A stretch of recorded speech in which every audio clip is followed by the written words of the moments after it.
តថ្ងៃនេះទិសញ៉ាំម្ហូបចិនមីយ៉ាន់ម៉ាជាមួយខ្ញុំទាំងអស់គ្នាវីដេអូនេះខ្ញុំថតមួយខែជាងហើយទៅមានពេកដែលប៉ុន្តែនៅចាំរសជាតិនៅឡើយរសជាតិគេឆ្ងាញ់ហ្មងអ្នកទាំងអស់គ្នាតម្លៃវិញក៏សមរម្យដែរសម្រាប់ឌីមសាំនៅចានតែ$2ណាសម្រាប់ខ្ញុំតម្លៃប៉ុណ្ណឹងជាមួយនឹងបរិយាកាសបែបហ្នឹងគឺសមរម្យមែនតើនៅលើនេះម្ហូបយើងបានមកដល់ហើយខ្ញុំបានហៅហាកាវ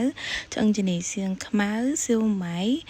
crispy black bean mochi ហើយជាមួយនឹង carrot cake សើចូលចិត្តញ៉ាំសដែរគេប៉ុន្តែអានេះមានអីរសជាតិវាឆ្ងាញ់ប្លែកតាហើយបើ carrot cake នេះវិញរសជាតិស្តៀងនំកញ្ឆាយអ្នកទាំងអស់គ្នាឌីមសាំនៅនេះគេធ្វើថ្មីភ្លាមរាល់ថ្ងៃហើយធ្វើនៅមុខយើងហ្មងអ្នកទាំងអស់គ្នាអត់របស់កញ្ចប់ទេណាហើយបើយើងក៏មកតែទៅដល់គោប្រចាំហាងគេនោះគេឆុងនៅមុខយើងឲ្យមើលយើងមើលបន្តហ្មងអ្នកទាំងអស់គ្នាដូច show មួយអញ្ចឹងឡើងល្អមើល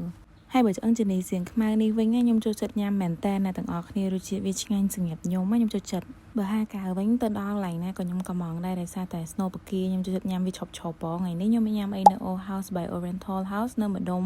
ផ្សារដើមតកៅអ្នកជីកាត់ផ្សារដើមតកៅស្គាល់ហាងហ្នឹងឯងហាងនេះឌីកូស្អាតមែនតើហ្មងនៅនេះមកដែរក៏បានមកលក្ខណៈមិត្តភ័ក្តិក៏បានឬក៏មកជាមួយនឹងគ្រួសារកាន់តែល្អអ្នកទាំងអស់គ្នាសារអាទិត្យជូនម៉ាក់ប៉ាមកប្រសាបាយពេលផឹកស័ក្តិសមមែនតើហ្មងហើយថ្ងៃខ្ញុំទៅហ្នឹងគេអស់អាមីប្រចាំហាងគេកុំអីកំងមីប្រចាំហាងហ្នឹងទៀតលើគេថាមីហ្នឹងឆ្ងាញ់អត់អីទេចាំលើកក្រោយទៅសាកឲ្យបានគ្រប់មុខហ្មងថ្ងៃនេះមិនតែប៉ុណ្្នឹងទេបាយបាយ